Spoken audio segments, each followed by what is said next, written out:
Welcome to our reality, everyone. I don't know why you're here, but I'm glad you are because today we're going to be talking about a lot of Survivor 50 episodes 9 and 10.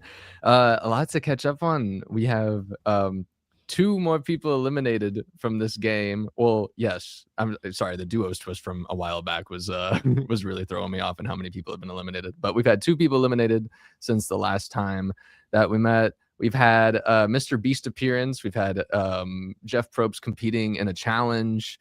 We've had an auction. We've had a lot of things go on, and we're gonna catch up on all of it and probably complain about a lot of things and maybe be positive about a few things for a change. But I don't know. I'm excited to see everybody's thoughts between the chat that we have going on right now because we are live on YouTube. Feel free to hop in the chat. And my two esteemed co-hosts on what they think about the last two episodes. So welcome everybody. If you're here now or after the fact, feel free to click around as you must.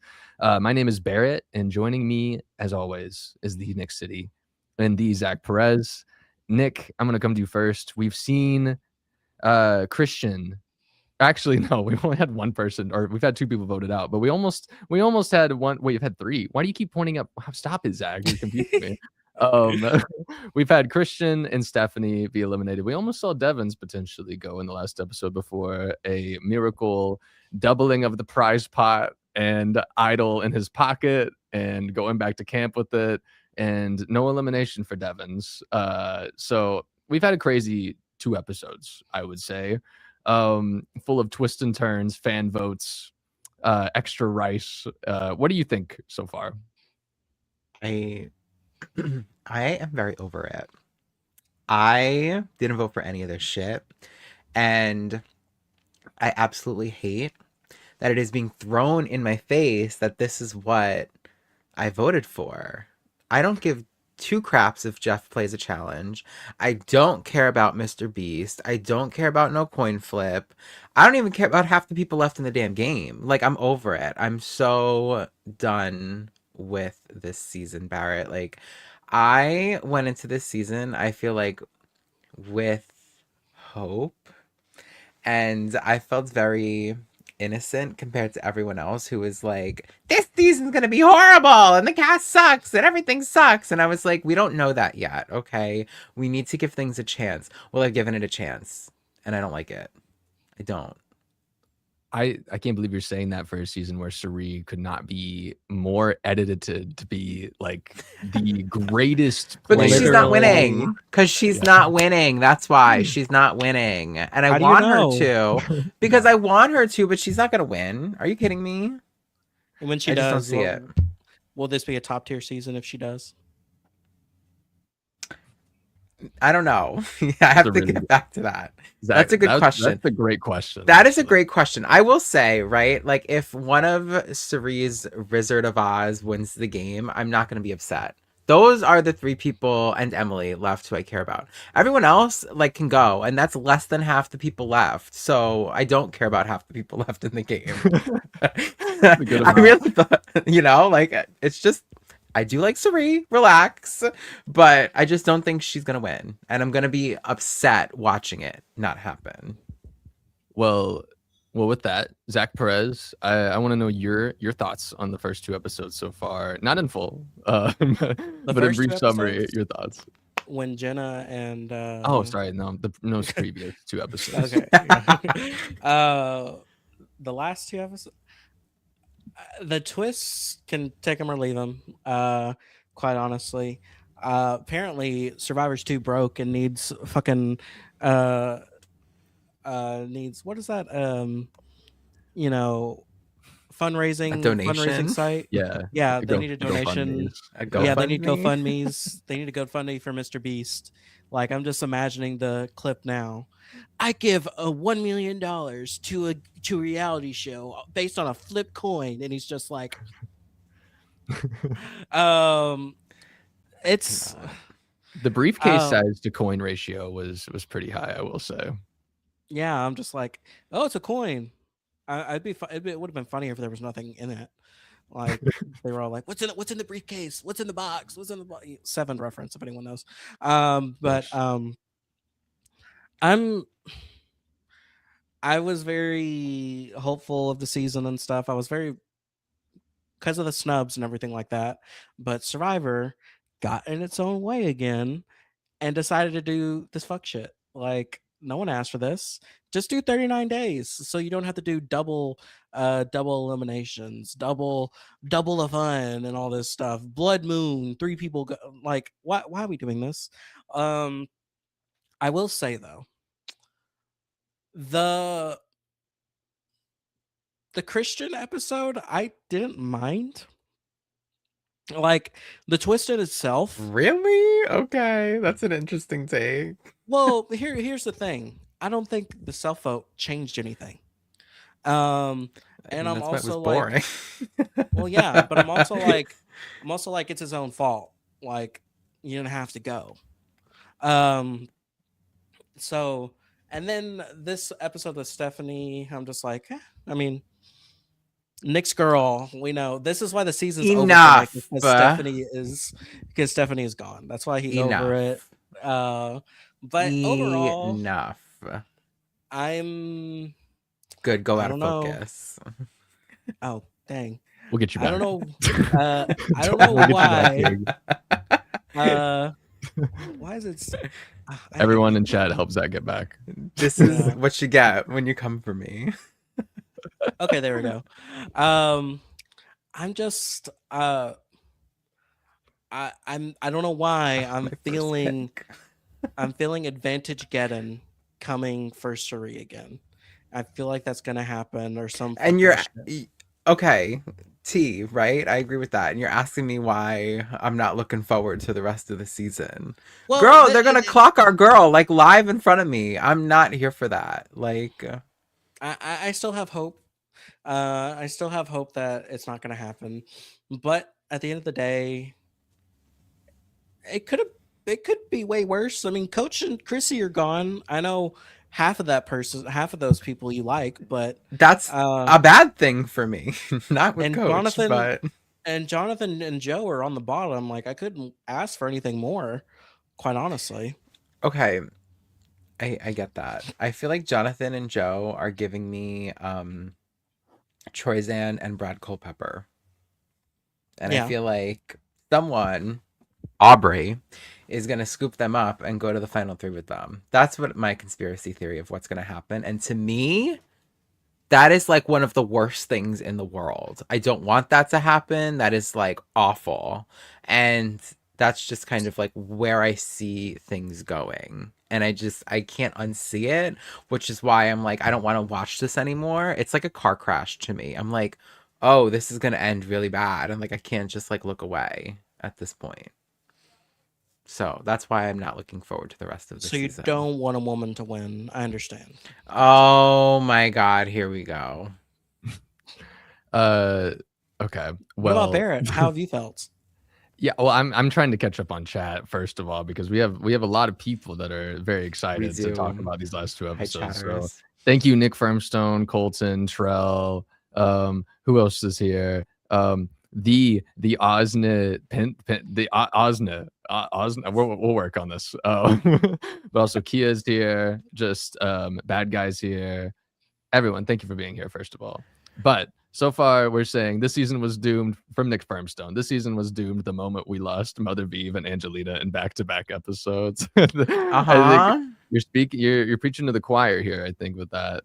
Colton said, I like the Mr. Beast twist, and I came in with a closed mind. It wasn't bad. Definitely gonna talk about Mr. Beast cameo and everything. Maybe our expectations versus what happened here. Actually, I'm gonna ask y'all that, and I'll talk first this time to give y'all a little input from me.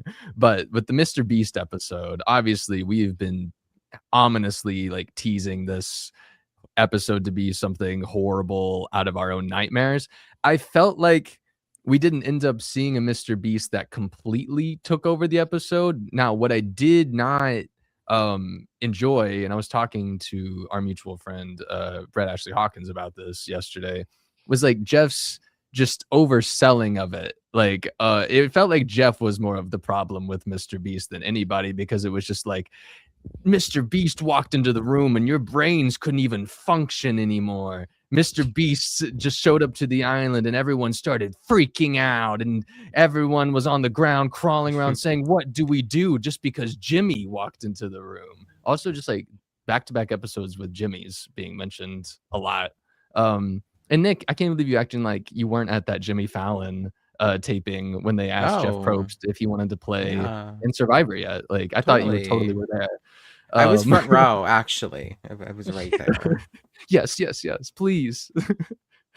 Definitely. But I didn't think that the Mr. Beast element of it completely took it over for me. I think that increasing the prize money for season 50 is also not a horrible thing, but to do it in unison with let's drag Mr. Beast out to then open up a briefcase with a tiny coin that we can't even really get to see that well, and then have Devins who just already found a fake idol. It's kind of cool that he ends up just going back with an idol. I think I would have just liked it if there was a chance of increase the prize money or you go home. I don't know if I like the fact that he got an idol Wait, on top of it and got safe and everything else, but I want to know your thoughts. I'm crying at T-Rail's comment. I'm sorry. When Jeff said even Cerise getting up at the live tribal, it was like, why are we saying this?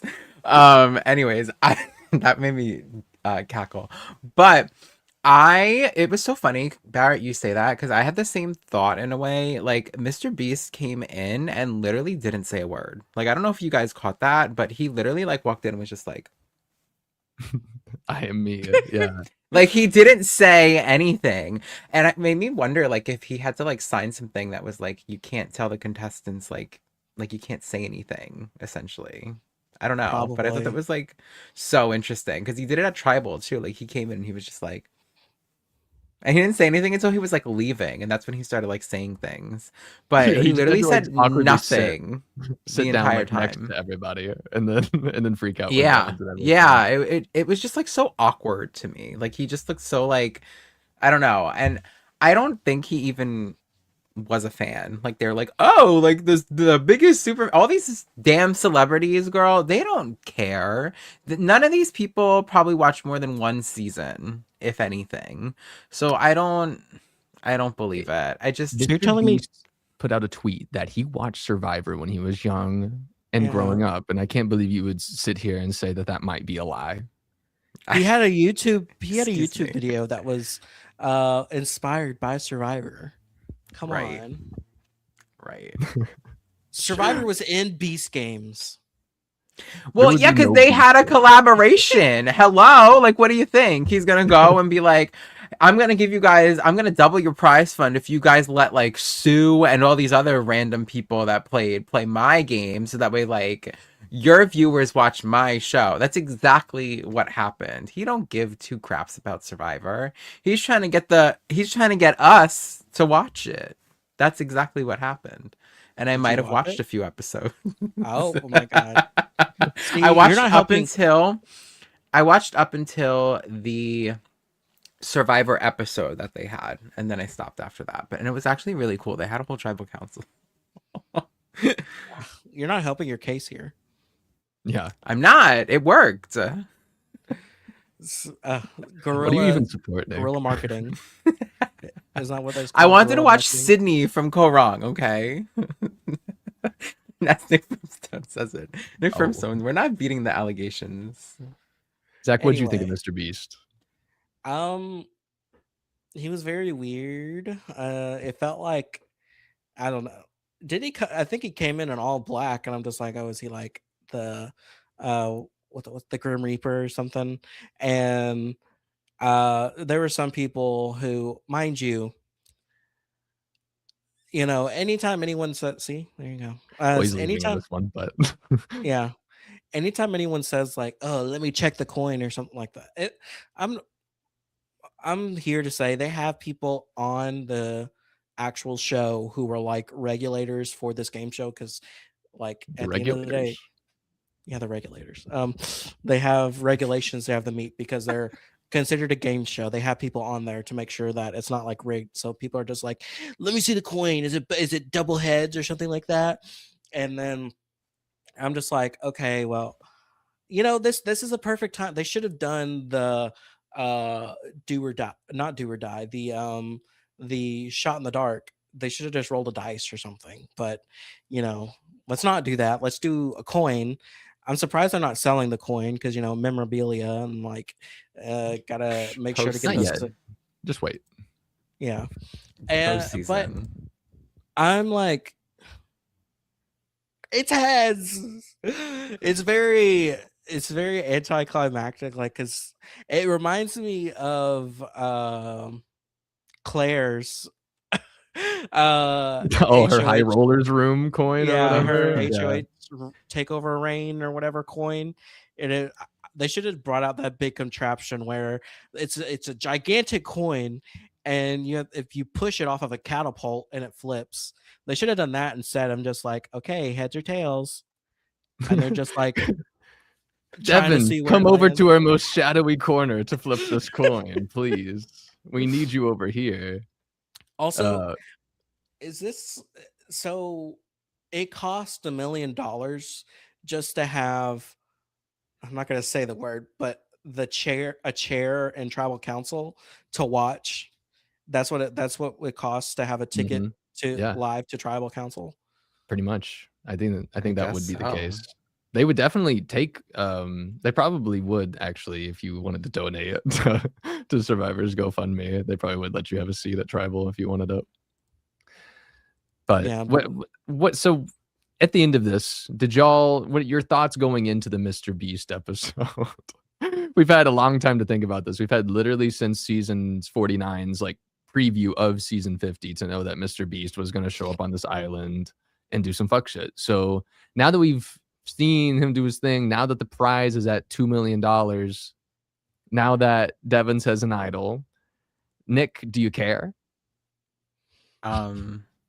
About Mr. Beast? No. Do you think the absolutely game not. has enhanced? Do you think that, as Jeff No. Probst would probably say, that this is as they really did say in this episode, that this is the craziest tribal council that has ever happened in the history of tribal? No. And I want to know like chat's thoughts on this too. Like, because as someone who hasn't watched a crazy ton of Survivor, was this truly the most monumental, mind-bending mindfuckery that has ever happened in 50 seasons, as they seem to make me believe watching it?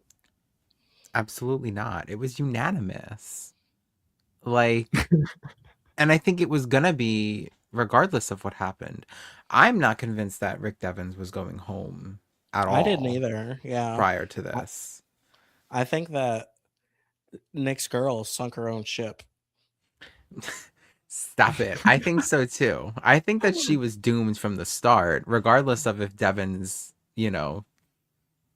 did that or didn't do that. I thought that Devens is also just so cringe to me that of course he's going to be the one to get up there and I'm going to do this because this is the big move. And like, enough. You flip the coin. I'm just like, I hate as well that he got an idol. I think that is extreme overkill. Like, are we just not giving clues? Every idol that people have gotten as of now has been given to them, which I think is absolutely insane that we're just handing out idols on Survivor 50. Because that's what I voted for, and that's what I wanted to see. Like, I don't like it. And it's a public handed idol too, which I feel like is also like really stupid. Like, they've never done anything like that, I don't think. So I don't like it at all. I feel like it regressed the game, if anything, in my opinion. It's a hidden immunity idol. Well, this is the public immunity idol. Hidden. Exactly. This is the public immunity idol. This is the Mr. Beast public super beware idol. When you have people giving out all of their idols, I mean, none of them are gonna. When you have the instance of someone handing another person an idol to begin with, everybody's already heard about the idol. I feel like is how it would work anyway. Like, you'd have to have a miracle to not have people hear about the Billie Eilish boomerang idols on Survivor by the time you got to merge, especially with having all of them out there that you do, or having 3 of them out there at the same time with the merge tribe. And then now you have 3 again. Everybody knows who has them, and for some reason we're just going to let everybody keep going along with them. Obviously we have the next episode to talk about, which it seems like somebody is going to pretend they're gonna use an idol for sure. So we'll talk about that later too. Zach, what do you think of Rick Devon? Well, I'm seeing Nick Firmstone say Rick thinks it's the Devon show and not Survivor. He irks me. Zach, I want to know Exactly. what's your thought of Rick Devon's on this season so far, especially now that we've seen kind of like the post Christian Hubicki tandem of him and Christian, and now he's taken a full episode just to say, I'm gonna rat out everything at Tribal. Stephanie, this was actually all your idea. And then doing this coin flip and now going back. But we've had 2 episodes in a row already with Rick Devens at the beginning being like, sorry, I lied about X, Y, and Z, and Joe being like, oh, how could he? But again, what are your thoughts on Rick Devens so far? 10 episodes in. Daddy Devons, like, come on. He's okay. Now, I understand why people don't like him. I like him. I like him on his own. I didn't like him a Christian because I feel like it was too nerdy in my opinion. I mean, who else was gonna flip the coin? Suri wasn't. Suri told Rizzo to sit down, or not really, but looked at him to sit down. There was He no also one else said that was gonna tails. flip it. Yeah. And I mean, he did the damn thing, especially this last episode, like telling everyone everything, like literally just proving his worth. And then all of a sudden, also, Nick, mind you, I'm also going to say this. Yeah, they wanted me to vote out Suri, which, by the way, I would never vote you or put a vote on you, Suri. That's right. That is right. Like, Sure. what? What? I'm just saying. He What? definitely, Because Rick Devens said he would never put a vote on Suri. I'm just supposed to take that and be like, oh, well, you're good with me now. Like, I mean, no, he gets points. no, he don't. He's a liar. Liar. He was the only one telling the whole truth at tribal council. After because he lied the last 2 ones when he found that fake idol and tried to call it a handkerchief idol or whatever the square whatever lie that he came up with in front of everyone, where they were all just like and they all like walked away from him and no one believed the word that was coming out of his mouth because he's a liar. Okay. Okay. I didn't know Joe was on the podcast. I didn't know Joe and Jonathan were on the podcast. Like, I'm liar. Oh my god, that's the worst thing. Not too much on Survivor. Joe. I kind of like Joe. Not this Nick episode. you and Nick Firmstone, I swear. Yeah, We have the same brain, I swear to God. I for one am just like, okay, at least he's actually playing the game. Like, I feel like he's like, I mean, he's like the super fan out there, just having a good time and stuff like that. And like, no one else can say that they doubled the prize pot themselves. Like, Okay, so does that go on his resume as a big move? Like, what did you do? You flipped a coin? Like, no, I'm not saying that. I'm just saying, like, no, and I know that, but I just like hate that that's like how, like, oh, like I got up there and I did the thing when I could have gone home. And it's like, well, because someone had to and you volunteered, like, because you don't care if you would have went home. I don't know. I just think it was just so, like, it's overhyped in my opinion. He flipped a coin, like, woo. I but don't if know. Michelle does it, she's an icon, right? I mean, Michelle wouldn't do that though, because she did wouldn't flip be a coin. going. When? I don't remember. The 50-50 coin. Oh, well, listen. Michelle won. Rick hasn't. She didn't win that season though. So Okay. One thing I Still do never need got to voted out. point out, Colton made the LaJuan and Rick Devens comparison, and I just really appreciate that. Oh my God. Truly the scenario of if LaJuan had defeated Brendan and came back into the house, but still had no extra power, just was back in the house, was really all it would be for LaJuan. Yes. So, Okay, I'm sorry. That like you're gave okay. me that reminded me of like how I would have critiqued this, if anything. I felt like what they were gonna do was they were gonna have to vote somebody out to flip the coin, and if they Mm. like landed it on heads, they stayed in the game and the prize money doubled. I think that that would have been a better way of doing this than how it was done, in my opinion. Yeah. No, I See, think I think that's interesting. Is that counter? I was gonna say, like, you have to vote 2 people out, and or if you want the prize money doubled to 2 million, then vote another person out, and we can do this. And then they'll be like, "Oh yeah, let's do it."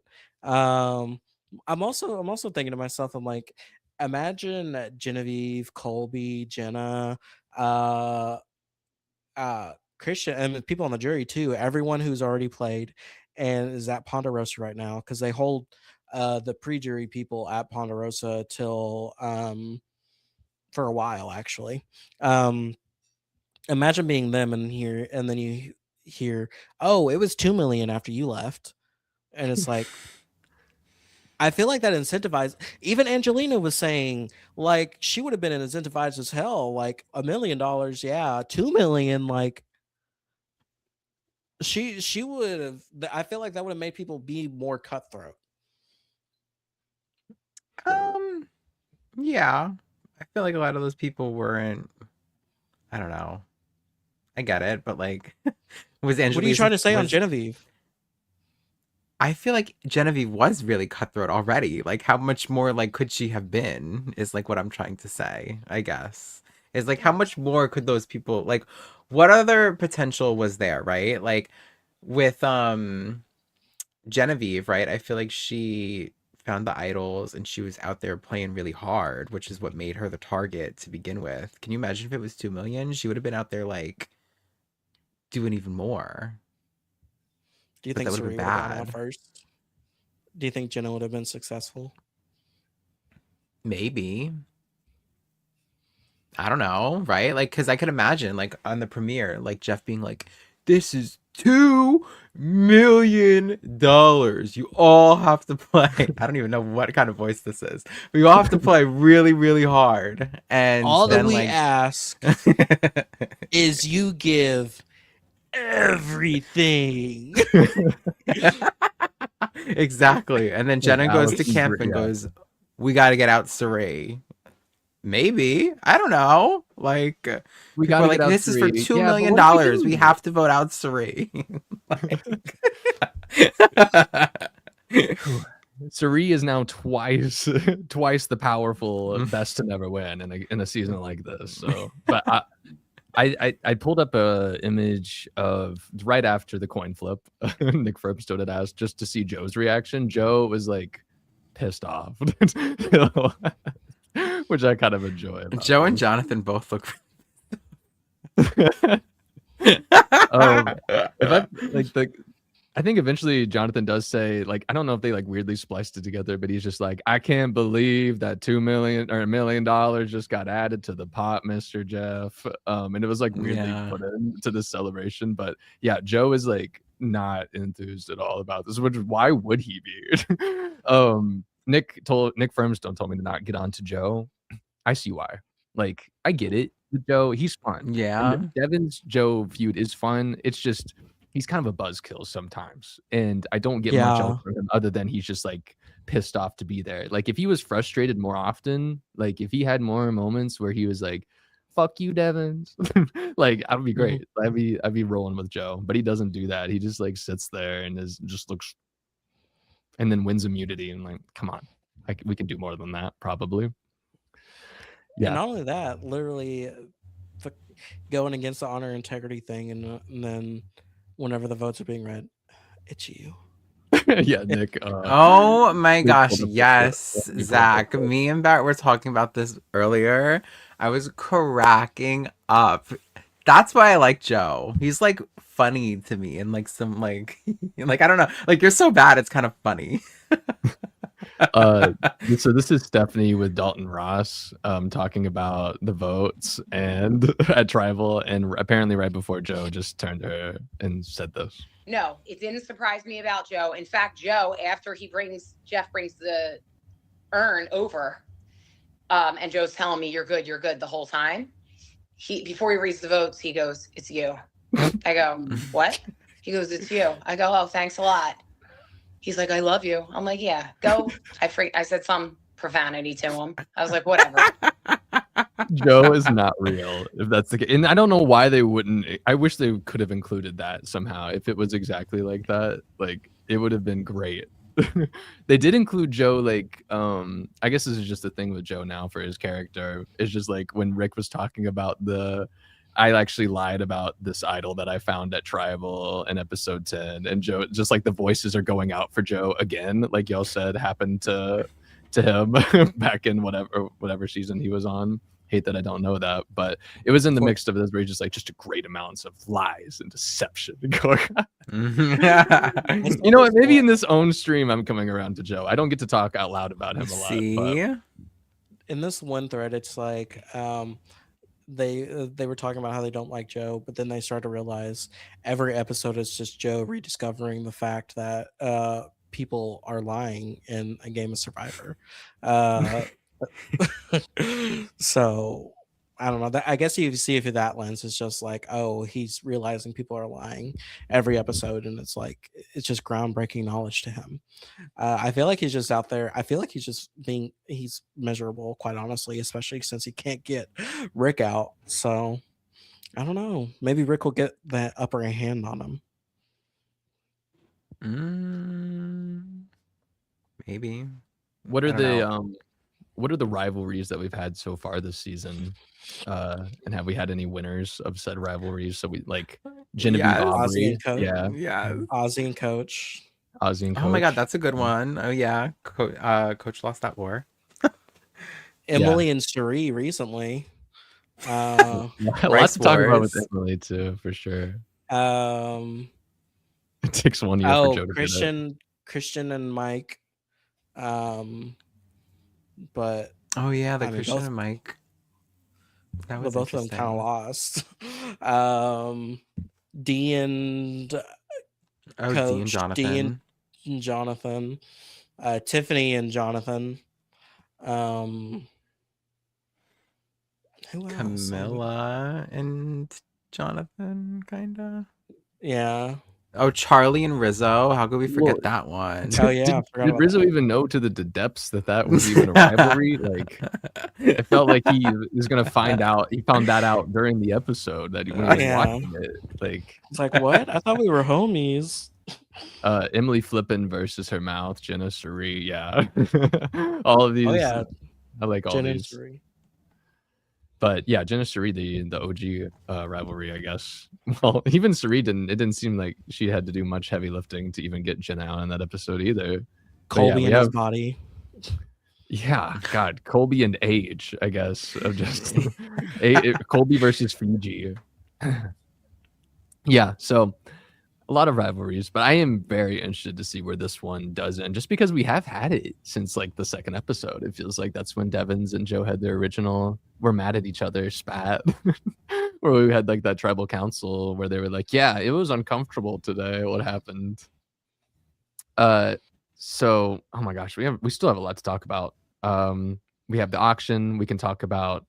I see some Emily talk from Bad Guy most recently, and we did kind of just mention, and then of course Nick Firmstone said Emily Flippin versus her mouth.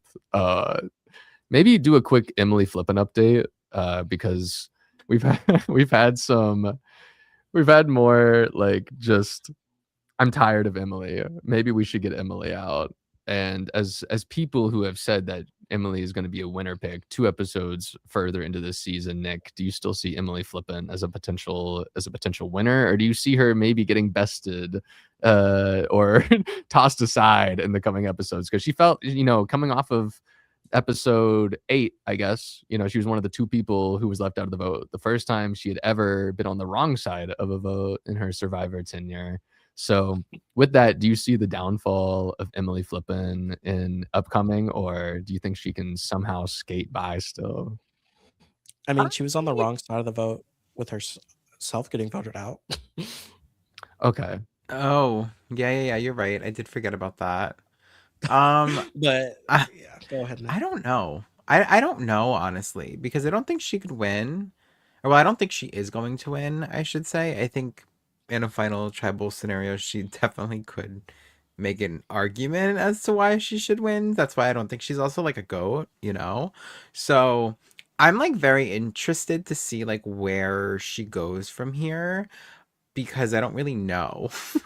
Like she that's not like in an alliance. I feel like she's kind of just like there. Everyone knows that she has a big mouth. Like she lost Christian.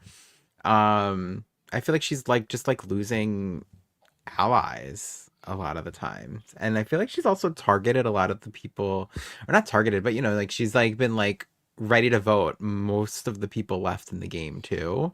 So I feel like no one really trusts her at all. Yeah, especially with Ozzy, you know, I think it was the beginning of episode 9, I Yeah. guess, where he was just like where Ozzy's now having like the 5th conversation with someone off of a tribal, just like, yeah, it sucked that I heard that what you wanted to do to me, which I think it goes to show how quickly Ozzy could be voted out in Survivor. If you just don't link up with Suri and get all the information, like truly the greatest thing you could have ever done. And it's incredible that nobody is like clocking it to the highest degree. And I think Stephanie was the only one who even mentioned it in the last episode. It's like if you tell Ozzy something, Suri's gonna find out, or if you tell Suri something, Ozzy's gonna find out. And so it's just like, are we leaving out everybody saying this, or is everyone just like thinking it but still telling Suri or Ozzy this information with the hopes that it'll work? It's like, I don't know. But going back to Emily, sorry, we did have this Rice moment too with Suri. There's a reason to like further this between like Emily trying to get out Ozzy and it not working, and then coming back to this next episode and being like, the rice, we're gonna cook too much, and then everything. Zach, what do you think of Emily flipping? I'm like, I agree with Nick too. I feel like she's just kind of there, and it's like I don't see her being a goat though. Like she definitely has an uphill battle if she makes it to FTC, but final tribal council for those uncultured. Thank you. Yeah. But I'm just I'm amused by her. It's very I don't know, like I feel like she's the only one that can say that she's played an honest game because she can't keep a secret. She's that's the only person that can say that. Like she's told everyone everything. Everyone kind of, if you want to know a secret, just ask Emily. Um, like Christian going was not ideal, but I felt like she was also like okay with him going, especially because they pulled those shenanigans at tribal council with the Rick did with the whole thing, like fake idol and stuff like that. Mhm. And she's just like, one thing is it does do is she can clock anyone. Like she has her finger on the pulse of the game, but it's just going to be interesting to see how she can manage to get as far as she can, because I don't know who her closest allies are now, because there's not one person that she really hasn't turned on. Like everyone else just doesn't really trust her. Like the closest person that she does have right now is Rick. Um I don't Sheree definitely has limited trust in her. Ozzy does too. I don't know what Rizzo and Tiffany think, and Jonathan and Joe are definitely not working with her. So it's very interesting to see how it's going to play out. But and I will also say with the Suri and Emily Rice thing, I'm gonna trust Suri, who has played 6 seasons of this game about how much rice to cook, other than Emily, who didn't even have that much rice to deal with on 45. So that's just my thinking of it. Yeah, I think Cerise said something along the lines of like, if Emily says one more thing about the rice, I'm putting her name down at tribal tonight. We do see at the end That of the was 10th great. episode preview for the upcoming episode, so potential spoiler alert, but it is Emily's got an interesting part to play, it seems, unless this is going to be like a quick conversation and we never bring it up again, misleading. But I did want to play this real quick, and we can maybe theorize about this. Well, maybe not that. That's the Paramount logo. Oh. Yeah, I wanted everyone to see that. Our Also, sponsor. maybe we'll see Rick Devens' like little celebration thing that they do. here? No, I don't want to watch this again. Well, if I click on it, I think I skipped it actually, so you're good. Uncertainty is at a new high. I go into panic mode. I can convince him to play it on me. Shut your mouth. The biggest moment in the game. It's now or never. Everyone will be shooketh. Oh my God. Scary. Terrifying. So Emily says, I can convince him to use it on me. Who is she talking about? And is it Devins? It's got to be Devins, right? I mean, that's the only person she can talk about because Ozzy and Rizzo can only play idols on themselves. So Yeah. Thank you. Thank you for that reminder. Actually, I kind of did forget that. Unless she So doesn't know thank God we that. didn't theorize about that for like 20 minutes. Is but- that like public knowledge? That I they can don't only play think- it on themselves. Yeah. It may have, was it in the note of who gave it to them that they can only play it Yeah. on themselves? Okay, Yeah. so it definitely is known then. Okay, so then yeah. Okay.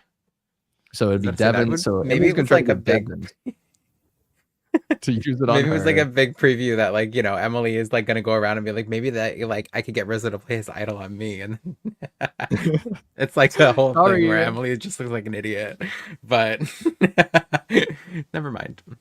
So we have Emily trying to get Devins to use the idol on her. She's being used as what, the bait at this next vote. And this is even assuming that this is what this episode is going to turn into. We could get into this episode and it's completely just flipped from what they're even going after. But if we have this situation where Emily's going to try to use Devin's idol to idol out someone, who do we think she's trying to idol out, and why is it Jonathan?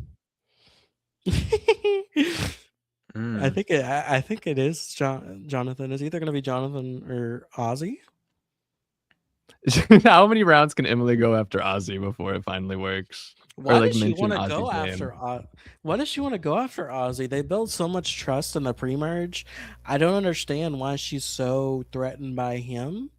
Like, I don't get it. Yeah, Nick Firmstone saying Suri or Ozzy. I don't know. Suri would be insane. It won't don't work. Like everything Oh No. else. hell no. It will not work. No.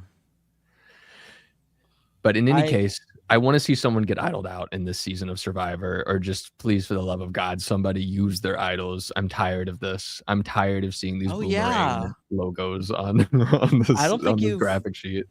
You've never had.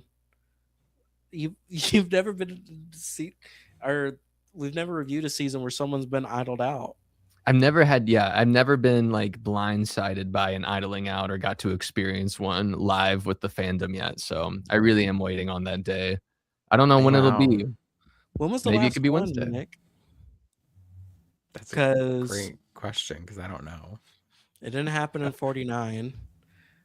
It didn't happen in 48. I'm sure It someone will happened help in out, 47. I guess Genevieve. potentially. Yeah, Genevieve got idled out by Rachel. Nick Firmstone says only Genevieve. I trust Nick Firmstone. I just Nick Firmstone too. Well, yeah, you do. Definitely. It's literally you. But Oh, Okay. When a good blindside happens, it's really good. I don't know. I'm like maybe Aubrey. So I guess they're just not looking for idols in the woods or anything. Well, I guess they don't. I guess they really can't put another idol in the game unless Ozzy and Rizzo play theirs, which I don't foresee Rizzo playing his anytime soon. So I guess it's up to Ozzy. yeah, Rizzo, and Rizzo's another talking point, of course, because like I don't get a sense of how this show doesn't seem to be painting Rizzo to be anybody that is truly like scheming. I think in episode 9 they showed him a lot like being like, no, I think we should definitely vote out Christian. Like I don't see any reason why we need to flip off of Christian to get Emily, I think was the other option, right? Or Devins. And so but other than that, it doesn't seem like Rizzo is anything but another piece in the Wizard of Oz, in Cerie's Wizard of Oz, as kind of like the third. So I just don't know are we just gonna see an episode where Rizzo's the one that we lose and Cerie's Wizard of Oz? Does he even get to play his idol this season? I don't know. Nick, where do you stand with Rizzo right now? Oh God, that's an interesting question. I mean, I'm rooting for him, obviously, but Really? my yeah, really. I don't know, actually. I don't see Rizzo getting targeted sometime soon. Do you? I think they could settle on him, but I think it's way more likely that they drag him at this I point. feel like like that's what I mean. Like I don't think that I see like people wanting Rizzo out over Ozzy and Cirie. Like those are two big shields in front of him. He's in also my been doing opinion. terrible in these in the immunity challenges too, which like I would, but at the same time, it's like that's not helping his case as anyone, but Yeah. maybe a third in a trio to keep And around or someone to sacrifice. I think that if anything, they could settle on Tiffany. Tiffany's also been beasting on the challenges. And so I think that if Tiffany doesn't win immunity, they can easily just like want to go for her over like a Rizzo. But Do you I think think? Rizzo is sitting pretty, in my Better than opinion. Tiffany for sure. Now that you bring Tiffany I up. don't. I think Tiffany. Okay, so I'm thinking. So there's. I think that Tiffany might be on the side of Cirie, Rizzo, Ozzy. Yeah, I agree. Yeah. And so with the extra vote, it'd be 5-5. So they pretty much have the numbers. Or they almost have the numbers. So then I don't think Aubrey, Rick, and Emily are going to be working with Joe and Jonathan. Maybe Aubrey, Joe, and Jonathan would work together, but I don't think so. And I think any mix of those people, I think Tiffany has made a great comeback enough to where people aren't going to land on her regardless. Mhm. Because if I'm on the other side, like, okay, I'm thinking about if I'm a meathead like Jonathan, I would just want to go for Ozzy so Jonathan can win more what's it called, individual immunities, or actually win one. Tiffany has 2, Jonathan has 0. Philopathin, in my opinion. But so I think they would go for Ozzy before anyone else. They go for Rizzo before anyone else. Ideally, they would want to go for Emily or Rick. So I feel like there's so many more people before Tiffany that they would land on, because I feel like Tiffany's set herself up well enough to where people won't say her name because she's just been there, which is good on her. We've gone from this season being, or at least this merge kind of being like, we have this solid voting block of people in, or maybe pre-merge going into merge, like Colby and Stephanie and Joe and Jonathan and Coach and Chrissy. And that voting block has been entirely decimated, minus Jonathan and Joe at this point, really.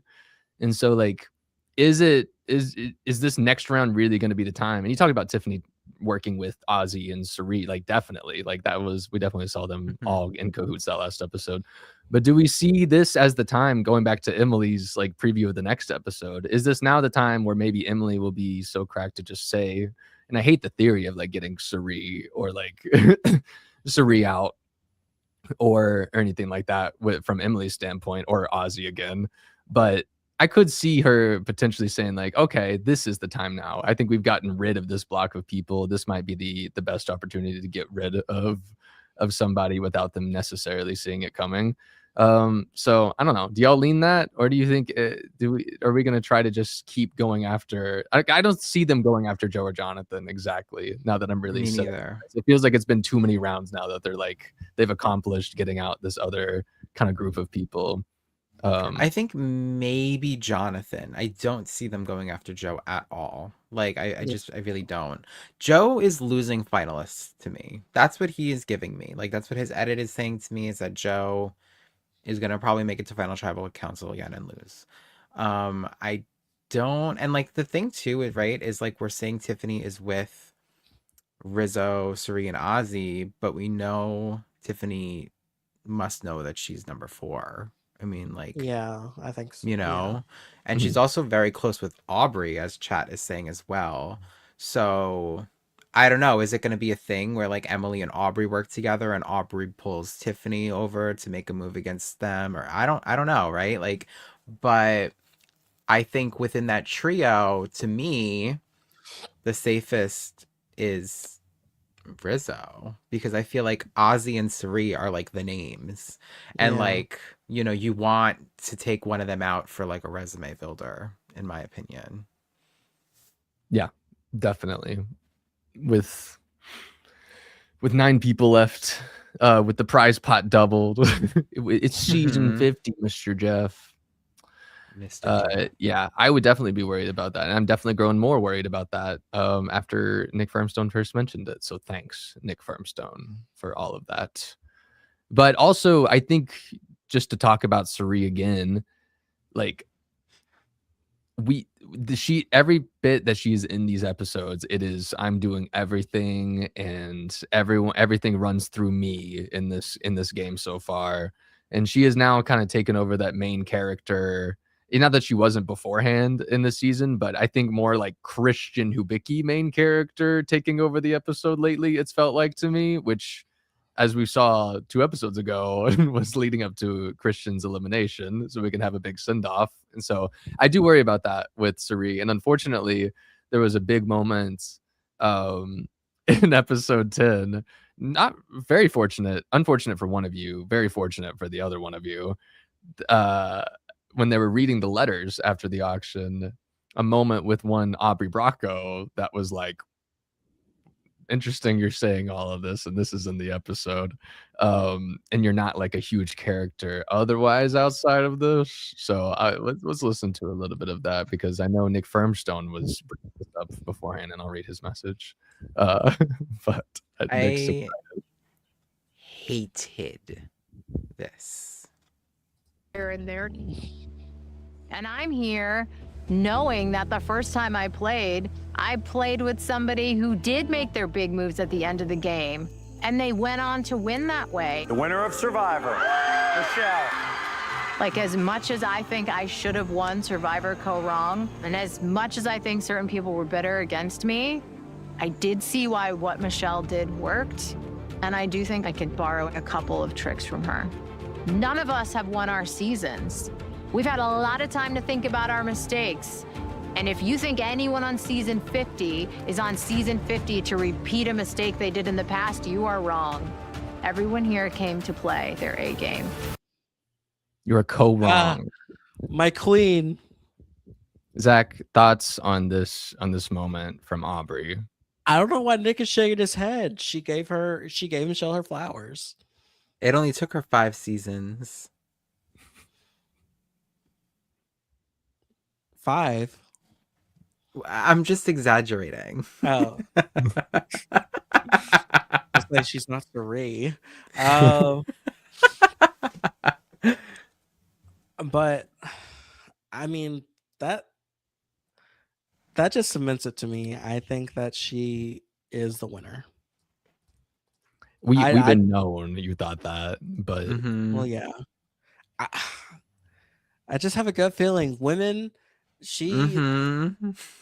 What are you talking about? You just have such a good feeling. I did, because I've always been an Aubrey stan, and I felt like she was done so dirty in 38. And I feel like even going into the season, because she was like a sort of a last minute add-in, I think that going into it, like she just had the perfect setup, because she flopped in 38, so Edge of Extinction. So her target that she had from Game Changers and Koran was diminished so much by that going into the season, no one even thought of her as like a threat, and she had the perfect amount of at least somewhat decent people going into it. She was just put on the wrong tribe, or put around the wrong people to not succeed well in the beginning. But there have been plenty of winners that we've met, that we've seen before, where they weren't on the best starting tribes to begin with, and they went on to win the season. So I think that it's her time to shine. And props to Michelle, though. I think that Michelle deserved to win her season. So I think against her. I don't under. I thought that Aubrey and Michelle were good, and I honestly thought that they were. I thought that they were friends and all this stuff, but you know, bitterness is a cruel mistress. So she's warming up to the idea, and she's taking some what I think. Interesting. What bitterness is a cruel mistress. And who's bitter? I said that. I said that. I said Aubrey was bitter. Not gonna lie. I'm like, Um, I'm so jealous that y'all have like these long-term like storylines to just like when they come back and they're just like, did they still feel this way about this? Big Brother doesn't have any of that shit.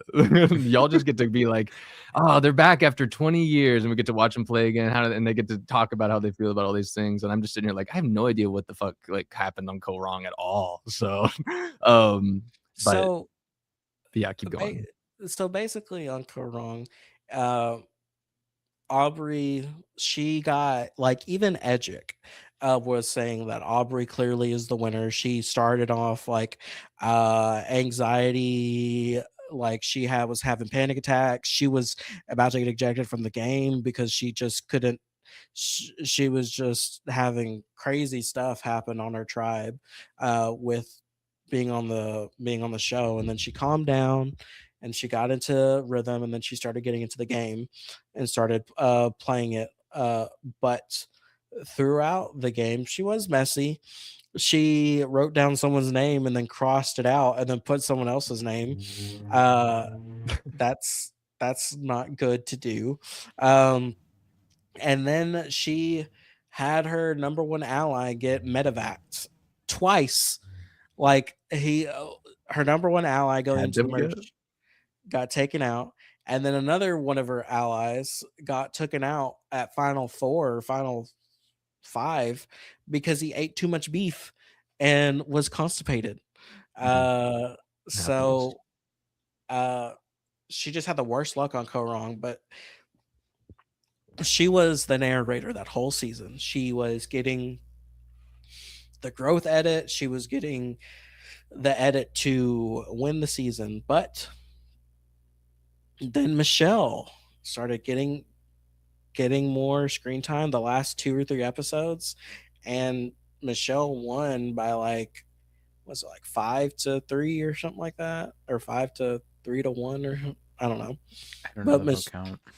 well, anyway, there were quite a few people who were pissed off at Aubrey.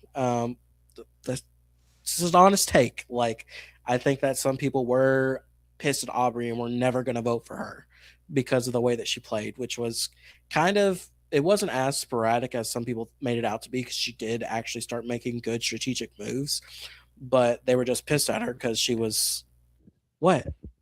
No, the 5-2. Sorry. Yeah, 5-2. So yeah. Yeah, she did the damn thing, and then a lot of the online people were like pissed at the edit, because they were like, what the fuck? Aubrey, based on Edgic and everything, Aubrey was the one that was going to win. That based on Edgic. I'm not saying that she was going to or anything like that, but Edgic was like, what the fuck? Like, why Well, it's funny you say that, Zach, because the big debate during Co Wrong was that the people who actually knew how to read Edgic were saying that Michelle was winning, and then the people that didn't were saying it was Aubrey. And so when Michelle won, people were like, well, you need to learn how to read Edgic more. Because I was a big Michelle truther, like even before she won. I don't just like her because she won, but like I remember during like the pre-merge, because Michelle never went to tribal pre-merge, and she consistently was shown, and so people thought that that was definitely very interesting, because we were like, well, she's never going to tribal, but yet we're constantly hearing from her. And then the merge picked up, and I think Michelle really did her big one when she won the final 3 advantage, which was to remove a juror, and she removed Aubrey's number 1 from the jury. Okay. So yeah, she ate. Like, Michelle was the social queen of that season. There was this whole thing too where she turned on her number 1 ally, so that way her number 1 ally would be in the jury and a jury vote for her. Michelle was slept on. So it's a good season though overall, Barrett, and I do highly recommend it. Okay, And that a could be lot the of next one I people, watch. that was like Mhm. the last Twitter Twitter stan war of all time, like Okay. Aubrey Mhm. fans versus Michelle fans. Like Yeah, it was there bad. I remember you there saying were this in our literally video that we made. Yeah. there were literally Reddit pages dedicated to Aubrey writing dissertations on why Aubrey or Michelle should have won, or Aubrey or Yeah. Michelle, or whatever. But Yeah. I'm a I what I'm It a Go was what the ahead. Michelle same won. year that Paul and Nicole were the final 2 on Oh, 18 as well. So same there was just like a year. lot of Wow. discourse of like that. I don't know. I just remember that like it was so funny because it was like, wow, like all these controversial winners at the same time. Like, people Yet you debating hate Nicole. because I do. And you There's love no Michelle. correlation there. Nick Firmstone said Michelle has never been voted out of Survivor. Aubrey has lost Survivor 3 times. End of story. And then Nick Firmstone said the tower kick puzzle too. Iconic. Yes. Yes. Actually, So Charles good. said I slept on first off, Michelle, but she impressed in 40. Sorry, go ahead. Nick Firmstone, she has only been voted out of Survivor twice. She hasn't been voted out of Survivor 3 times. So get it right. But she Yeah. lost 3 times. So So regardless, I mean, Nick, I Nick, do you think is there anything that you can say? Do you see any differences between Aubrey Rocco of Survivor 50 and the last few times that you have seen Aubrey, or is this a new version? And I have the same why'd you question, ask but for him? another player on this season that I think you'll probably have that you'll both of you will have a better answer for. But what do you think? I feel like it's the same Aubrey. And like I really do. I feel like she doesn't look happy at all. Like, while she's there, she looks very miserable, like she did on her other seasons. And it like reads off to me that like she doesn't want to be there. And and then she has all these moments like where she's crying about like missing home and all this stuff. I feel like I get the vibe that she doesn't really like want to be there. And that's just how it feels to me. And for her to sit there and have that reflection of Michelle, it does give me like winner edit type stuff, and I absolutely hate that because I felt like, right, the whole narrative this whole time has been like Aubrey should have won, Aubrey should have won, which is why I felt like they constantly bring her back to kind of be like, see, she's really good and she should have won. But I feel like it's the same thing over and over and over again. And it took her until now to be like, well, we're gonna try to do what Michelle did because Michelle won. Well, that should have been what you did the second time you came back, not the fourth time you came back. So I don't know. I'm just very like over it. And if she wins, it's just gonna, to me, like all those people who were like Aubrey should have won are gonna be like, see, we were right. And like I hate that because I feel like it really diminishes Michelle's win. And you see that a lot when Michelle came back for Winners at War, where she was like, everyone felt like felt like I shouldn't have won. And now if Aubrey comes back and wins, all those people are just gonna be like, we were right, she should have won, Michelle sucks. So I I hate don't. it. See, I and don't think that's so. that. I don't think having to take like that many times to win Survivor is as big of a flex as you think it Yes, would be. Barrett! Clocker! I just don't. I don't know. It's like Boston Rob winning on his millionth time No, to I me. agree. I agree. Clock Th- it. I will say though, there's something to be said. Okay, this is what I'm gonna say. Wait, if Sari wins, though, I'm not saying that. I won't say it if Sari Oh, wins. me neither. Yeah. Okay. Yeah. Yeah. Okay. This is what I'm going to say. On her first season, I mean, there's really no excuse. Like, I feel like that. I do feel like there were just going to be people who were going to be pissed at her no matter what. Like, I think that Debbie was never going to vote for her. I think that No. Rick was never going to vote for her. I think that not Rick, Scott. No, Scott. Yeah, I don't think that. Who's that? Jason was never Jason. going to vote for her. Yeah, they So would never I vote think for her. Yeah, so I think that there is some precedence to that, but that's still not enough votes or anything like that.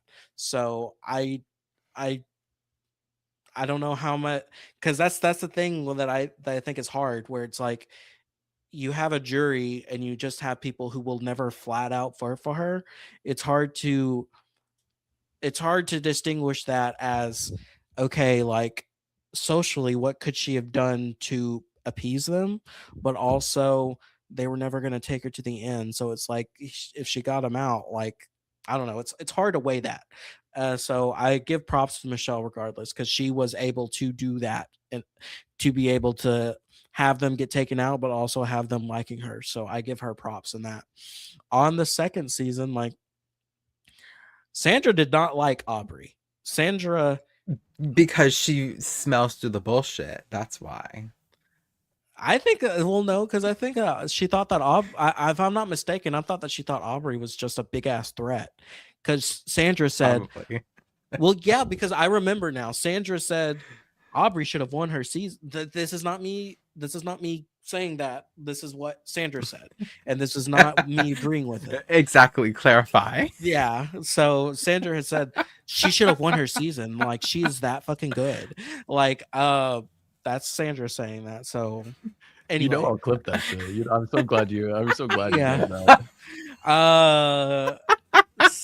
And then, I mean, she was on the bottom consistently in that season, but I just feel like she made it pretty far. But it was just I don't know. It's just, Game Changers is such a weird season, in my opinion. She was just glad to survive the freaking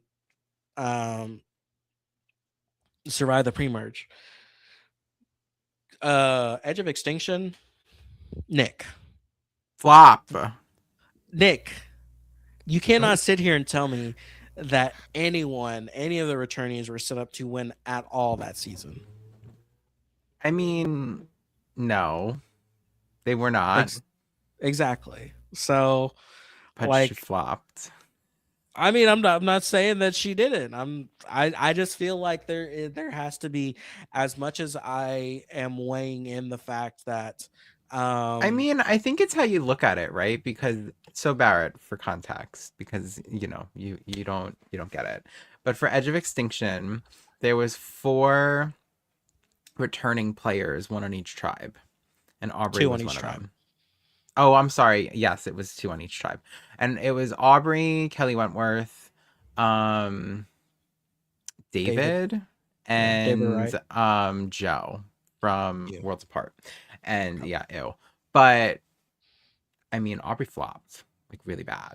Like, the newbies like turned around and they just like voted her right out. Like, it was like, Was she the crazy. first one off the tribe, or No. No, She was like the first tribal that they went to, which was like, so the tribe that she was a part of, they were winning every single challenge. They were also on a tribe with the newbies who did not want to work with returning players. Everyone except for one person were wanting the returnees gone. So the first time they lost, I think it was like the 5th round or something, she got voted out. And there was, so yeah, it was like a whole big thing. But they definitely give her the best edit either, because it was tough. So I don't know. I don't think any returnee was winning that season regardless, because I feel like she was just set up for doomed unless she won every single season, every single thing. But even then, Joe was voted out, the first person at the merge, because of all this. But I'm just like, I don't know. And then going into this season, I think that there has to be, because I feel like winning an all-star season, if she does win, it's different. Like, it's a different thing, It's Survivor 50. Yeah. Well, in the hands of the fans, and the fans would all collectively vote for Aubrey Bracco to win a season that represents them. No, we would What? not. I Don't even open that door. I talked to Zach, and he said that is the case. Zack doesn't speak for all of us. Okay. Well, just- I don't want to get too bogged down into Aubrey, well, like historical context, but I did think it was important that this was included at least. It is. And like is that's why I there- think it's pointing towards her winning, if I'm being honest with you. Because like it's storytelling, you know? Like, and that's why I like returning seasons, because like you're saying, there's a lot of like lore that goes on with a lot of the people. And I don't really think we really get that too much with Big Brother, because you don't have people playing like 4 or 5 times unless it's like Janelle or Gaysar. Yeah. But like it's so different to me with Survivor full returning seasons, because they're all like spread from so far apart too. Like, I mean, you have someone from season 1 and you have someone who played literally last year. It's like you have such a wide range of people with so many different storylines. And so Aubrey having like this like intense moment of like no one else has had that at all in the edit. So it's just very telling to me. Suri got up off the couch. What are you talking about? She got up at off Tribal. the chair to talk to talk to Tribal. Yeah. Also, Jeff's always something- great with the Suri shout outs. Also, something to point out: Aubrey has had at least one confessional every single episode, and she's not the only one. So, well, this is another Barrett. This is another indication of like it's not always 100% but here lately, every winner has at least had one confessional every single episode. Okay. Since season 40. Yeah. Aubrey was in the trailer though. She won. Yes, clock it. But she's not the only one. There's other people that have had a confessional every episode still. Ozzy. Which is who I wanted to talk about next. Perfect. Thank you. Because Ozzy is someone that I think both of you might have a better, more cohesive answer, or like, I don't know, similar answer on how maybe he's playing in comparison to other seasons. But I've seen a lot of talk that this is Ozzy's best game yet. You have Jonathan in the episode saying like, you know, this season Ozzy's not just brawn, he's cerebral, he's cognizant, he's thinking, his cells are firing, whatever. So what do you all think? Nick, you can go first this time. What do you think of Ozzy this season compared to the rest of his seasons? I've only seen Game Changers version of Ozzy, and he was not impressive to me in that season. I know he wasn't impressive to anybody else, it seems like, in that season either. So a bit of an unfair like view of Ozzy going into this, but what do you think of Ozzy 10 episodes in, working with Suri, having an idol that he's held on to, avoided getting voted out left and right by Emily Flippin, it seems like, or just by people in general? Like, what do you think of him? What do you think of his chances? Yeah, well, so I'm glad you're asking me this question. First of all, I am a very big Ozzy stan. I really am. I think that Game Changers is the absolute worst version of him, as Nick Firmstone says in chat as well.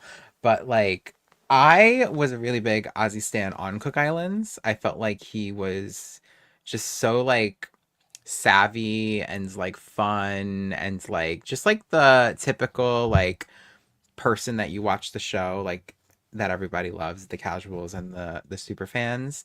And then very big hero in my opinion, and then like having him go from that into Micronesia where he was like the bad guy, and then on to South Pacific where he's like also like not the best.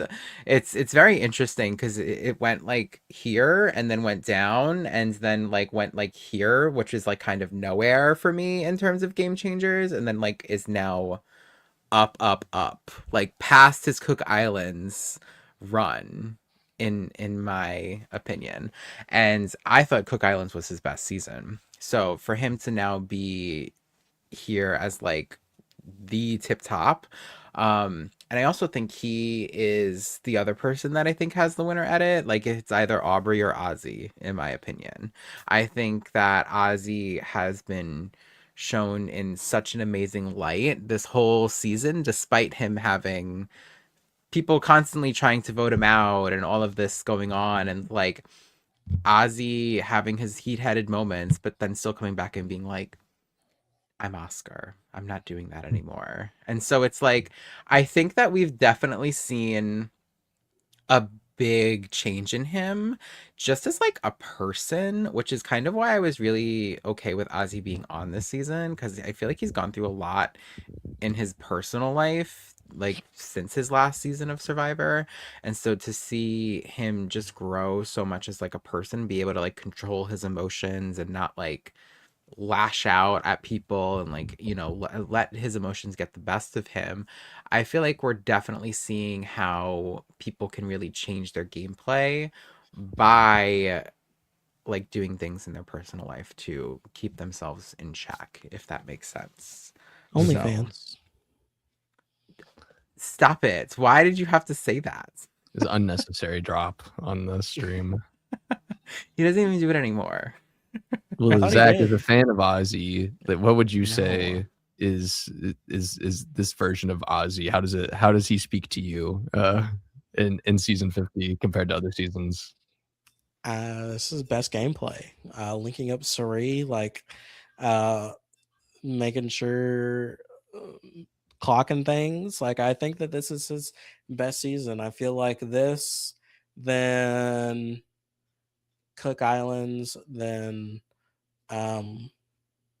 Micronesia, South Pacific, and then Game Changers. I'm glad we came to this full circle, because I feel like every single time he came back, he was not wanting to be here more and more and more. You know, he's not the jungle boy anymore. He's the jungle man. And I was very like, ugh, him again. Like, oh, bye, Nick. He didn't want to talk about Ozzy. It's okay. Yeah. My camera literally just turned off. I have no idea why. That's okay. It was Ozzy.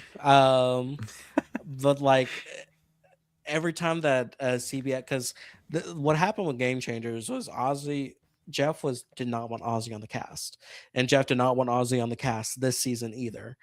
But the executives at CBS are like, no, we're getting Ozzy on this season. We want Ozzy on the season. We don't give a damn what you think, Jeff Probst. We need ratings, and Ozzy brings them.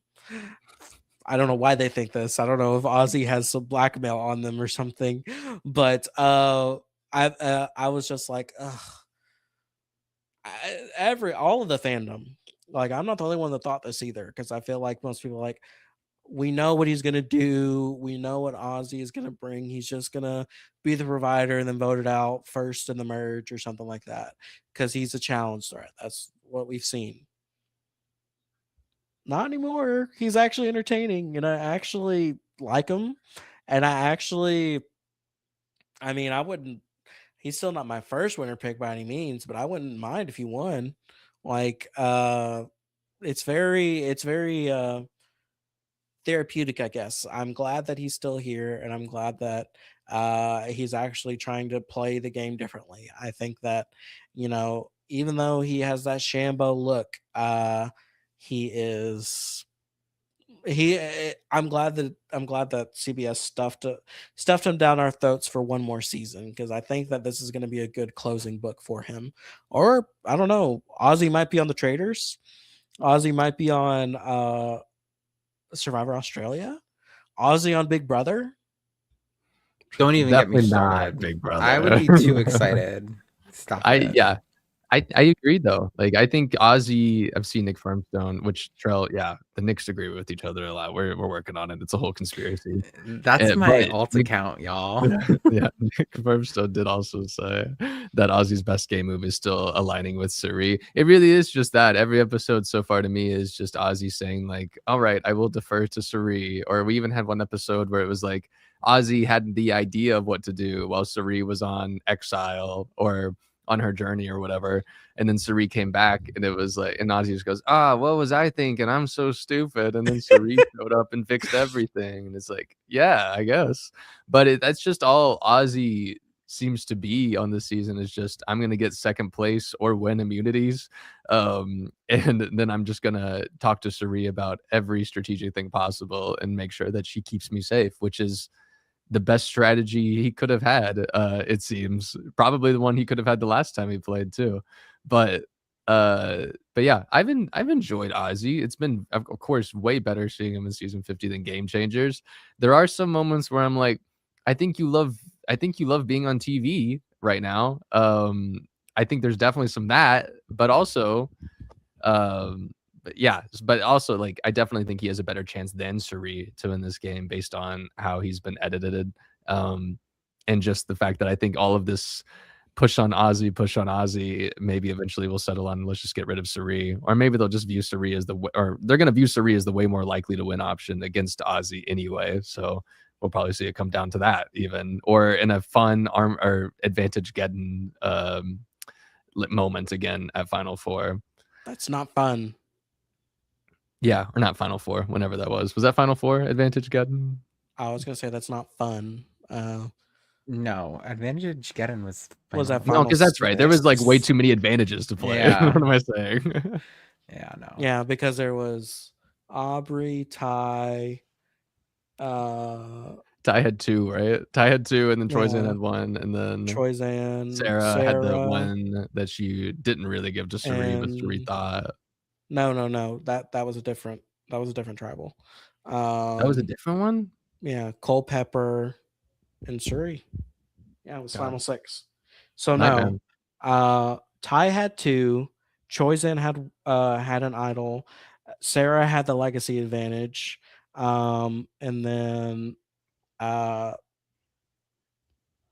what's his face? Oh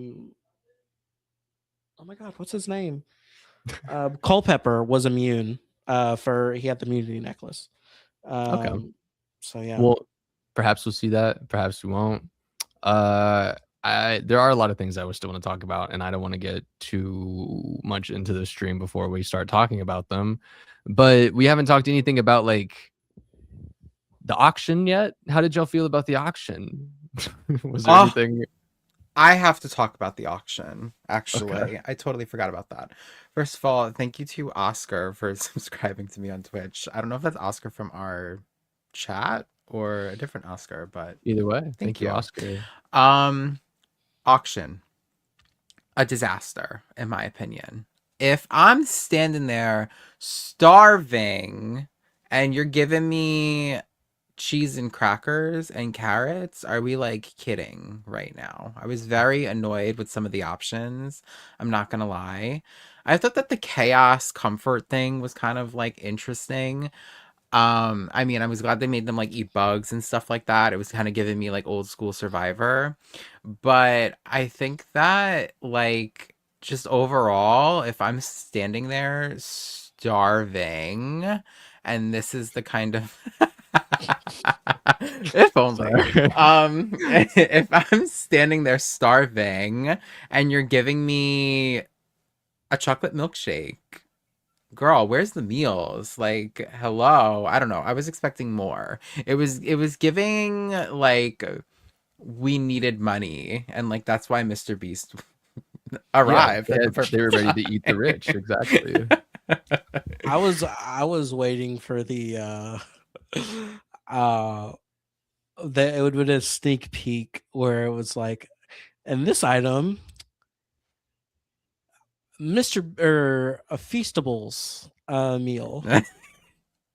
Yeah, like the toothbrush. I was like, really? Like, this is what we're bidding on? Like, Suri literally just got to brush her teeth, and then threw up. So it really worked that out. was the funniest thing in the planet to me. Her being like, I'm gonna go throw up. Can I buy hers from her? Can I buy Cerise? No. I'm gonna be sick and I'm gonna finish eating it. Okay. Take a moment. Going once, going twice. Sold to Jonathan.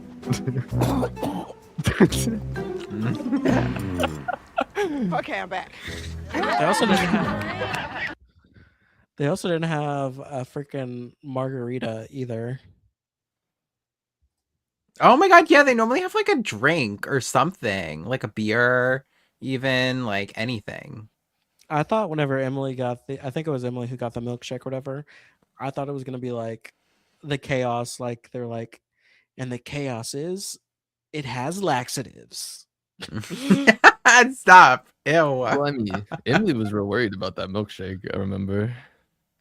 But I also agree too. Like, no, give them a cake that they eat with their hands. Like, give them peanut butter that they only have 2 minutes to eat or something like that. Give The them peanut like butter is always presented correctly on Survivor, and from what I've seen, it's always so appealing.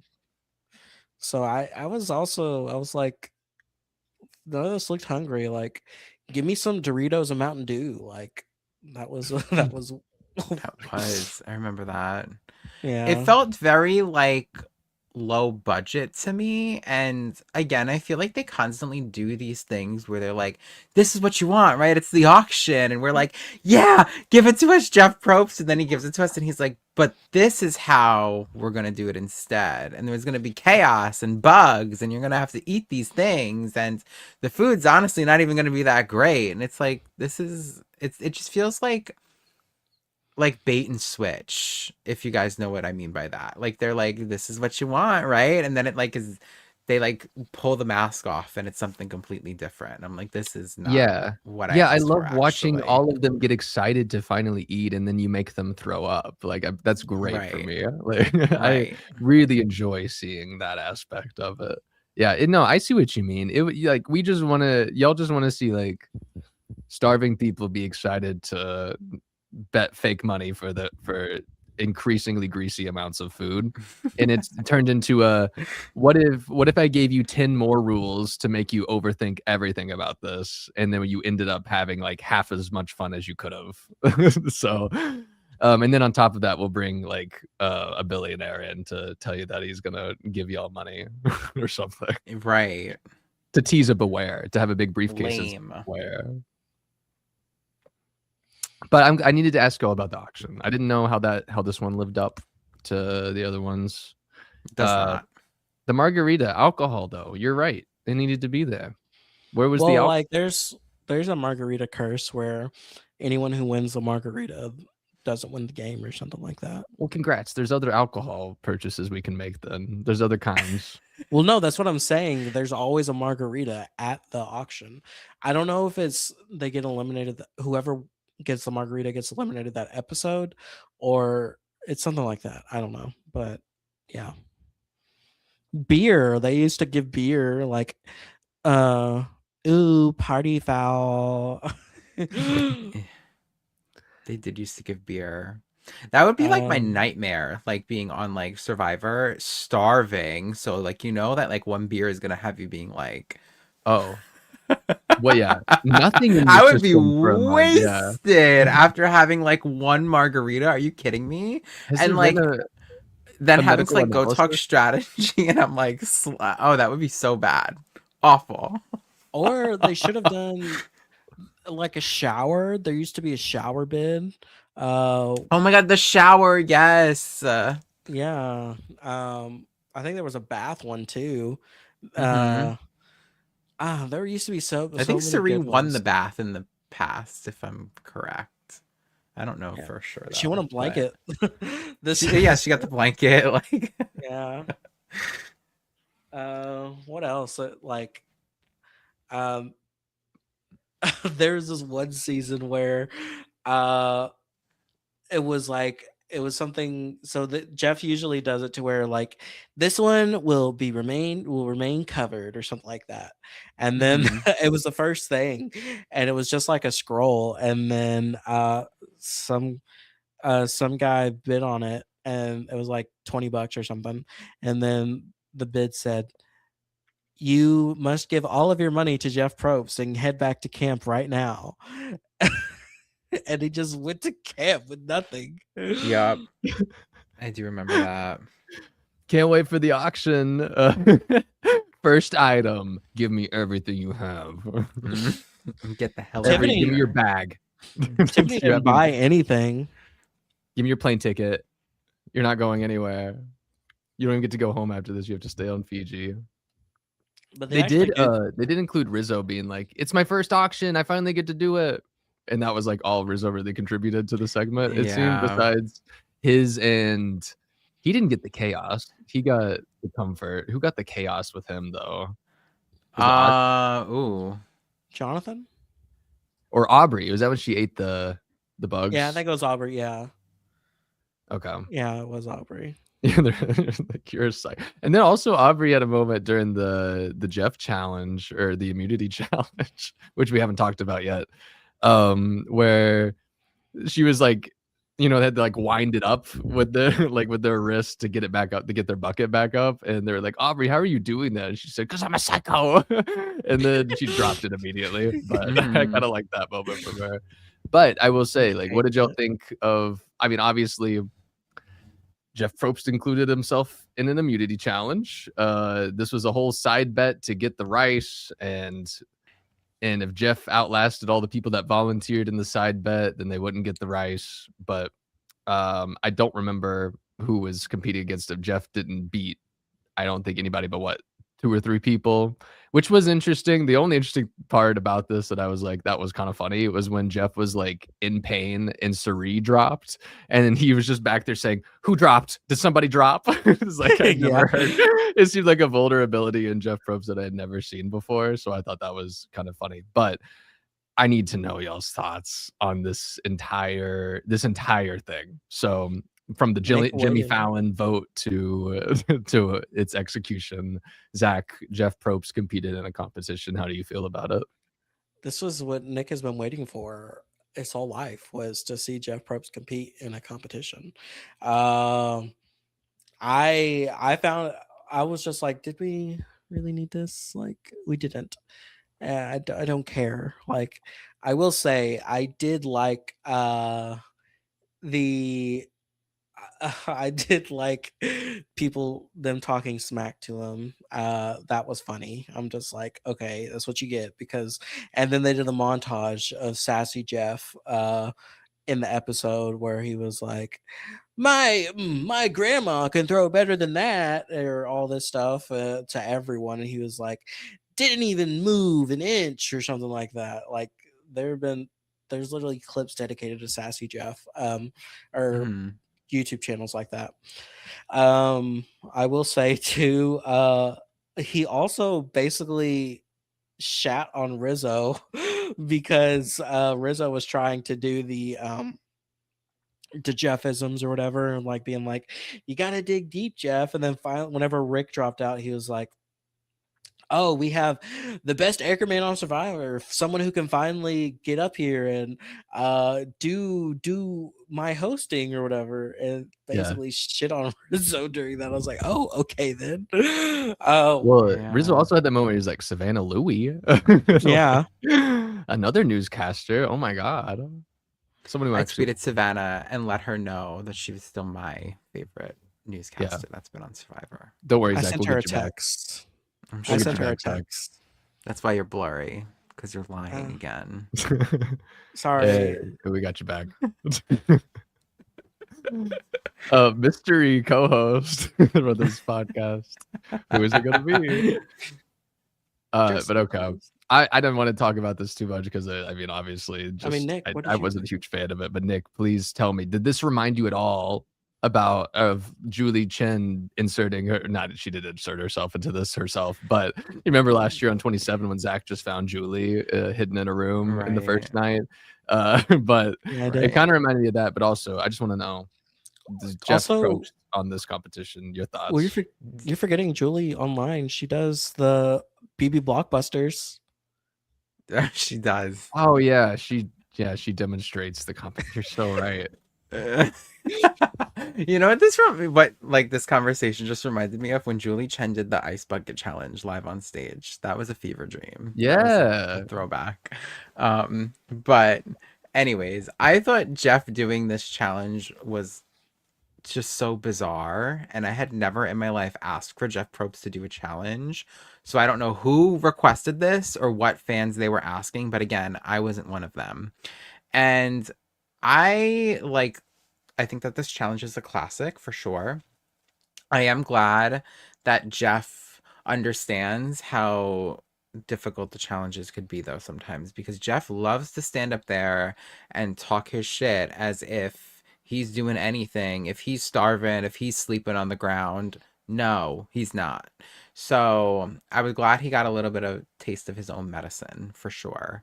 But I just thought it was so not necessary, if that makes sense. Like, it was never something I was like, I really, really wish I could see Jeff Probst do a challenge. But 90% of the Jimmy Fallon audience on one particular night that he went said that he should play. So I don't really get what the concern is, Nick. Like, Right. if that specific group of people, clearly the fandom of Survivor was there that night. I was said about to that they say, wanted him to really, play, the fandom of and Survivor. also the Jimmy definitely we're Fallon gonna feel show. inclined to say no in Right. that moment because of the implication. Right. Like, because I'm going to see that when he's sitting right in front of me and say, no, don't do the challenge, Jeff. I wouldn't hate for you to do that, actually. Yeah, what issue could we have? All right, well, Joe won that challenge. Tiffany won the other immunity challenge that we saw from the past 2 episodes. Ozzy got second place in both of those immunity challenges. So just felt like I should note that.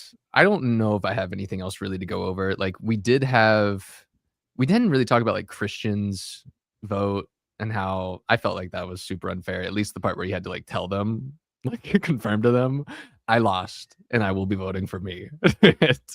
So like that kind of sucked. I did see, I can't remember who said it earlier. They said when he was doing his puzzle and it just kind of fell off on the vote, they thought that was really funny, which I don't even know if I can find that at this point, but oh wait, maybe I can. Oh, I did.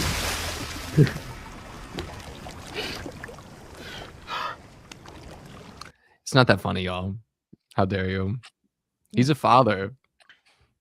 Oh, I like how the look puzzle at his stays game go together. down. Look at his game sinking in front of his eyes. Also, did Well, it they- wasn't really in front of his eyes. He wasn't the Well, camera. look at the Survivor. Look at it. Look at his game sinking below him as he can't see it at all. did they really have to get this shot? Like, Yes. I feel like, It's so dramatic. yeah. Also, I just imagine being a fish down there, just being like, "What the fuck?" I would be so. I'd have so many spoilers if I was a fish down there. Like there'd be. Just imagine when they show up into the water the next time. They're like, "Oh shit, Christian's out. Christian got voted out last tribal council. He's not in. He's not in there." She's sitting there like watching him from like the ocean. We've seen everybody on feeds but Rachel.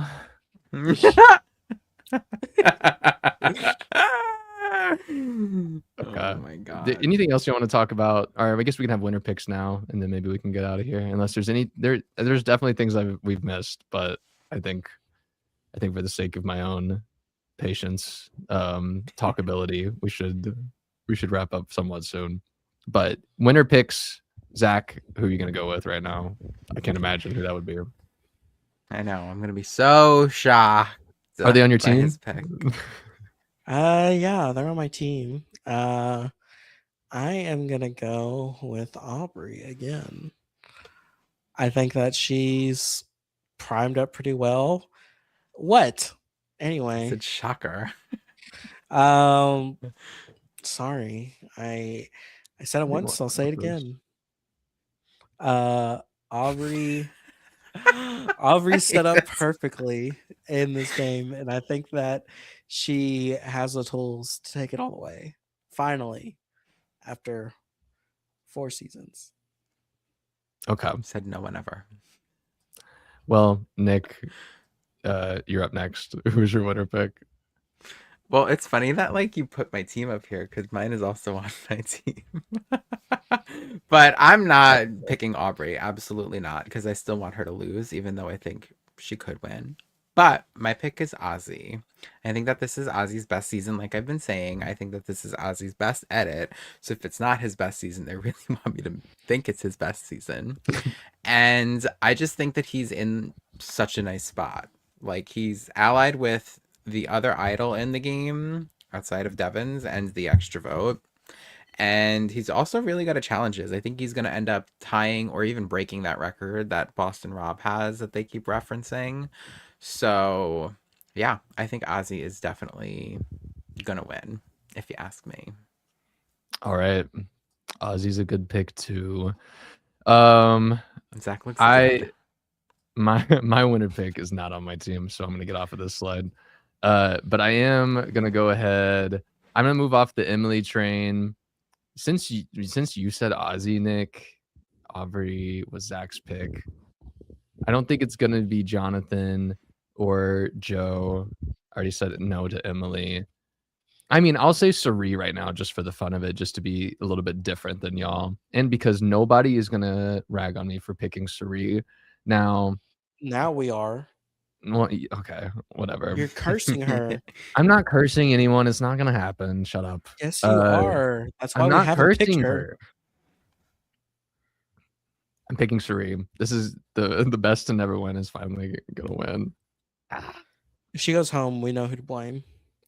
Colton, this is gonna be fixed this time. The curse is gonna be lifted because it's Suri. If anyone can lift me out of my winner curse being the greatest winner to never win, it's gotta be Suri. This is how I get out. Please, Suri. Okay. What else do we want to talk about? I mean, Oh. we kind of reference what? Who's gonna get eliminated? Who's gonna Oh yeah. be my next one? The next boot.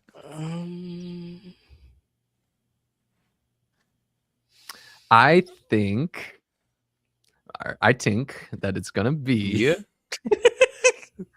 we're gonna have I think an idol's gonna be played in this next episode.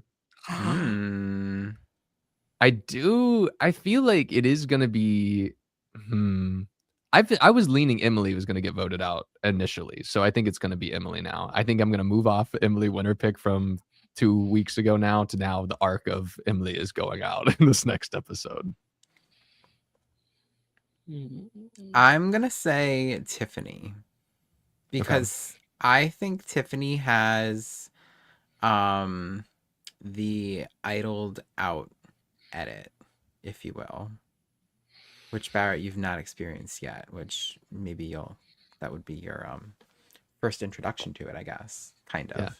But I think that Tiffany is who I think is going to be the next boot. I feel like sometimes too the trailers are like so deceiving, and then the episode happens and it's like nothing. That whole like little like we're talking about like the Emily thing, and that could literally have nothing to do with like what happens.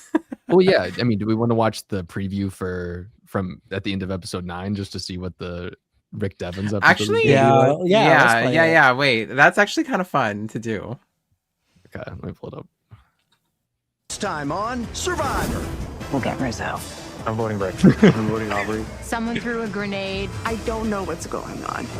This is a Mr. Beast super beware advantage. Oh. Yeah, that didn't do anything. That really Yeah. didn't do anything at all. That would have never given me any type of hint. So Tiffany, I think it's Tiffany too. really? Wait, did you two just pick the same thing? What's going on? So if Am I I? get it wrong, Am I in the right spot? Am I in the right stream? I think it's either Tiffany or Emily. I think it's their time. I think that Emily's loose lips are gonna sink her own ship, and I think Tiffany. I've been kind of seeing it too, where it's like she's been put in the background quite a bit, and I think it's a good indication of like, well, something's gonna happen, and she's gonna get idled out, and no one has played an idol yet, so high time someone does that. All right. Mary hopping in the chat towards the end. Sorry, Mary. But coming in hot with the thoughts on Survivor 50 though. Mary says Aubrey winning at it. Mr. Beast wasn't as bad as I thought. Jeff was cringe. Can we talk about Jonathan claiming moves? The golden edit is annoying. I think we're better off not with our minimal Jonathan content that we had in this stream anyway. I don't dislike Tiff Mitchell. She just needs to improve her social game. Tiff Mitchell. What? All right. Well, with that, I don't know what else to go over other than to play Islands in the Stream, if that's all right. If y'all think of something to say in the next 2 minutes, I can always stop it. It doesn't really. I thought you were gonna say play a game. I was like, what game? Yeah, I have a quick quick rant steal for What are us we to run doing? through. Like, Well, for being here today. I know it's a lot of Survivor 50 to cover, but that was fun. So thank you all for being here and being in the chat live with us, or after the fact if you're in the future watching this. Mary, I encourage you to go watch all of this back. We were like so funny. But we will be back next week to talk about Survivor. Probably there may be a chance where we're not here, but more than likely we'll be here. So feel free to come join us again to catch up on Survivor 50. And all those other links are not actually in the description below yet. I didn't do any of that stuff, so sorry if it says Big Brother 23 in the description. That's embarrassing, but it'll be there in a second. So later on. But if you want to go to the last video, look at all those links. They're there right now. In any case, keep up with us however you want to keep up with us. And like this video, subscribe to the channel, and we'll see you when we see you. Zach, say the thing you always say. And we'll get out of here.